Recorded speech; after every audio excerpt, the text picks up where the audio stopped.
She walked the hallway like always, quiet, head down, just trying to get to class.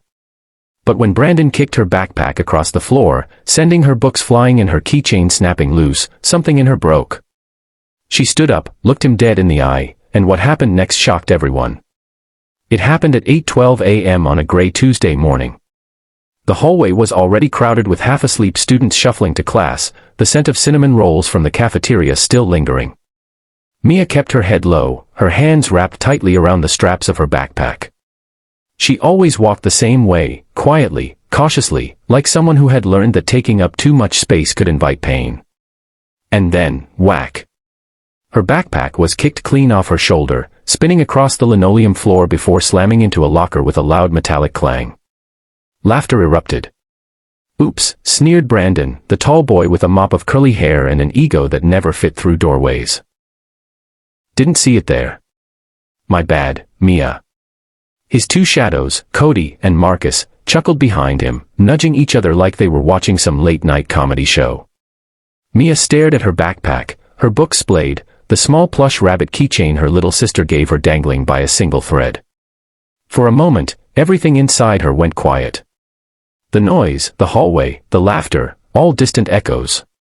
She bent down, slowly. And then she did something she'd never done before. She stood up straight. Her voice didn't shake when she said it. You think I'm afraid of you? Brandon blinked, smirk fading just slightly. What? You heard me. The air shifted. A few kids nearby stopped moving. They were watching now, eyes wide, waiting to see if the quiet girl really just said that. Mia's heart pounded so loud it echoed in her ears.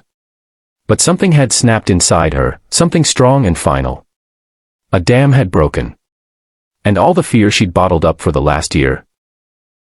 It surged into something new. She stepped toward Brandon. 1. 2. He laughed again, short and nervous. You gonna cry or something? No. And then, slam.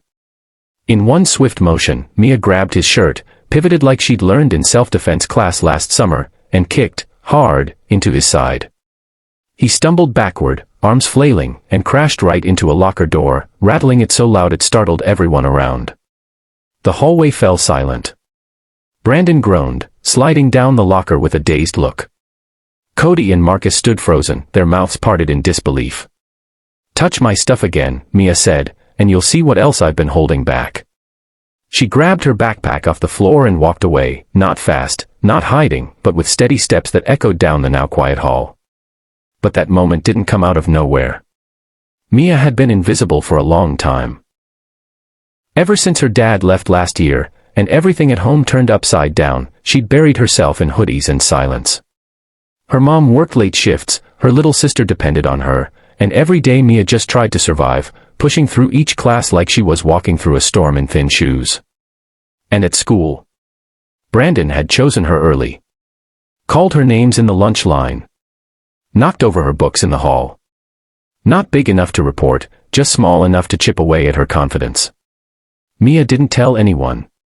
She didn't want to be that girl. The girl who whines. The girl who tattles. The girl who can't take a joke. But inside, she was drowning. Until last weekend. She had taken her sister to a self-defense class at the community center. It was meant for younger kids, but the instructor, a former Marine named Coach Jen, had asked Mia to join in. At the end of the class, Jen had looked her in the eye and said, "You're stronger than you think, kid. When the time comes, don't freeze." Mia had nodded politely, not knowing that her time would come just 3 days later. That moment in the hallway changed everything, but not in the way most people thought. Yes, the school took notice. Brandon got detention and a bruised ego. And yes, for the first time, people started saying hi to Mia in the hall. But it wasn't about revenge. It wasn't about fame. It wasn't about becoming the girl who kicked Brandon into a locker. It was about reclaiming her voice. The hardest part came later, when the principal called her in. When she had to sit in that office and explain herself. She was scared. Shaking, even. But she told the truth. He kicked her backpack. He mocked her. She defended herself. And for once, the system listened. Her guidance counselor, Ms. Reynolds, started checking in with her regularly. She helped Mia get into a leadership group, where other kids who had been bullied or overlooked shared their stories too. Some had suffered in silence even longer than she had. Together, they started something new, a campaign called Speak Loud, encouraging students to stand up, not just for themselves, but for others.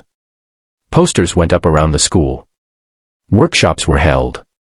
The bullying didn't magically disappear, but now it had faces fighting it.